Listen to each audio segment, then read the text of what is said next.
تب جنرل ضیاء الحق کی آمریت اپنی انتہا پر تھی، اور اس کتاب کا موضوع تھا کہ اسٹیبلشمنٹ کیسے پنجاب کو ڈی پولیٹیسائز کرنے کے درپے ہے اور پنجاب کو غیر سیاسی کرنے کے مختلف حربے استعمال کیے جا رہے ہیں، جس میں کرکٹ کو کھیل سے زیادہ قومی مسئلہ بنا کر پیش کیا جا رہا ہے، اور کرکٹ سٹار عمران خان کی شخصیت کو ایک کھلاڑی سے کہیں زیادہ قومی ہیرو بنا کر پیش کیا جا رہا ہے۔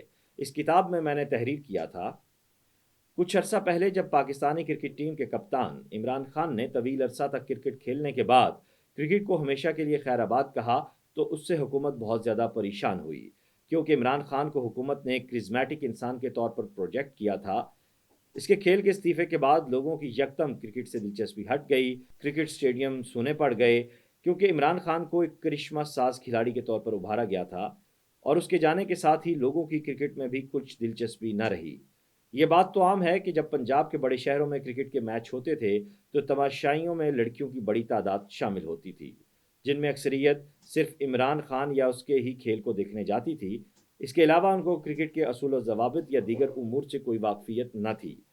حکومت نے عمران پر شدید دباؤ ڈالا کہ وہ کرکٹ سے اپنا استعفیٰ واپس لے کر دوبارہ پاکستانی ٹیم کی قیادت کرے، کہ یہ قوم کے وسیع تر مفاد میں ہے، اور اس طرح کرکٹ کو قومی معاملہ بنایا گیا۔ اور جب عمران خان نے اپنا استعفیٰ واپس لیا تو جنرل ضیاء الحق اس کے ساتھ موجود تھے، اور یہ کارروائی براہ راست پاکستان ٹیلی ویژن سے دکھائی گئی، اور یوں قوم کو یہ نوید سنائی گئی کہ پاکستان بچ گیا۔ یہ وہ پہلی تحریر ہے جس کا میں نے ایک پیراگراف آپ کو سنایا۔ اب میں آپ کو ملک معراج خالد کی عمران خان کو نصیحت، یہاں سے ایک بڑا دلچسپ واقعہ آپ کے ساتھ شیئر کرنے جا رہا ہوں۔ فاروق سہیل گوئندی لکھتے ہیں کہ میری ملک معراج خالد مرحوم سے ملاقات ہوئی، اور مرحوم نے میرے اس سوال پر کہ کیا عمران خان سیاست میں آئیں گے، کہا کہ وہ میرے پاس آیا تھا اور سیاست میں آنے کے لیے بے چین اور ملک کو بدلنے کے لیے مضطرب تھا۔ وہ ایک سیاسی جماعت بنانے کے لیے تیار ہو چکا ہے۔ ہم نے ملک معراج خالد صاحب سے پوچھا کہ آپ نے کیا مشورہ دیا؟ ملک صاحب نے فرمایا کہ میں نے عمران سے کہا کہ دیکھو عمران، تمہارے پاس وہ کچھ ہے جو میرے پاس نصف صدی کے بعد بھی نہیں، اور اگر تم میرے پاس اس مشورے کے لیے آئے ہو کہ میں ملک بدلنا چاہتا ہوں، تو پھر میں آپ کو بتاتا ہوں کہ تبدیلی کا روٹ کیا ہے۔ وہ یہ کہ تم سیاسی جماعت نہ بناؤ اور ملک میں تعلیمی انقلاب کے لیے ایک تحریک کی بنیاد رکھو۔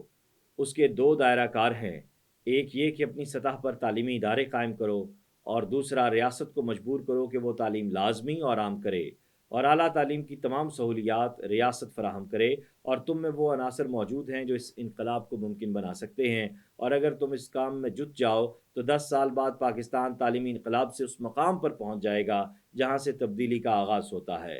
میری رائے میں تعلیم کے بغیر پاکستانی سماج تبدیل نہیں ہو سکتا، اور نہ ہی اس مقام پر پہنچ سکتا ہے جہاں سے تبدیلی کا آغاز ہوتا ہے۔ ملک معراج خالد نے کہا کہ اگر تم سیاست میں کودو گے تو لوگوں کا وقت اور اپنی زندگی کے اہم سال اس تجربے کے نظر کر دو گے۔ یہ سبق میں نے 6 دہائیاں سیاست میں لگا کر حاصل کیا ہے۔ ملک معراج خالد نے ہمیں بتایا کہ میں نے عمران کو کہا ہے کہ تمہارے پاس وہ سب کچھ ہے جو میرے پاس نہیں۔ تمہارے پاس 3 اہم چیزیں ہیں، اول ایج فیکٹر، دوم شناخت، اور تیسری چیز ساکھ۔ تمہارے پاس وہ شناخت ہے جو میرے پاس 6 دہائیاں عوامی سیاست کے باوجود نہیں۔ اگر میں بلوچستان، گلگت یا کسی دور افتادہ گاؤں میں جاؤں تو گاؤں میں داخل ہونے کے بعد لوگ مجھ سے سوال کریں گے کہ تم کون ہو، اور اپنا تعارف کروانے کے بعد شاید ہی کوئی مجھے جان سکے۔ لیکن جب تم کسی ایسے دور افتادہ مقام پر جاؤ گے تو لوگ دوڑے چلے آئیں گے کہ عمران خان آیا ہے۔ تم نے یہ شناخت کرکٹ سٹار کی حیثیت سے حاصل کی، اور اس کے ساتھ ایک خیراتی ہسپتال کے لیے عام لوگوں سے چندہ اکٹھا کر کے تم نے اس امانت کو ایمانداری سے صرف کیا، جس سے تمہاری شفافیت کی ساکھ قائم ہو چکی ہے۔ اور اب اگر تم تعلیمی انقلاب کی تحریک چلاؤ گے تو اگلے 10 برس میں سیاست اور اقتدار تمہارے قدم چومے گا، اور ملک جہالت سے تعلیم یافتہ سماج میں بدل چکا ہوگا۔ لیکن اس کے برعکس اگر تم نے اپنے سیاسی جنون اور ارد گرد کے سیاسی تجربہ بازوں کے ذریعے سیاست میں قدم رکھا تو وقت کے ضیاع کے علاوہ کچھ بھی حاصل نہ ہوگا۔ ملک معراج خالد کی یہ نصیحت عمران خان صاحب نے بالکل نہیں سنی۔ وہ سنتے بھی کیوں؟ وہ ایک سٹار تھے، اور ایک سٹار کا جو ایک کرزمہ ہوتا ہے وہ کبھی بھی اسے ایسا کام کرنے کی اجازت نہیں دیتا، کیونکہ اس کے اندر سستی کوٹ کوٹ کر بھر چکی ہوتی ہے، اس کے اندر انا بھر چکی ہوتی ہے کہ وہ عام لوگوں کے ساتھ کنیکٹ ہو۔ سو عمران خان صاحب نے ملک معراج خالد کی اس دور رس نصیحت کو پاؤں تلے روندا، اور روندنا بنتا بھی تھا. یہی سبب ہے کہ آج وہ ملک کو بھی پاؤں تلے روند رہے ہیں.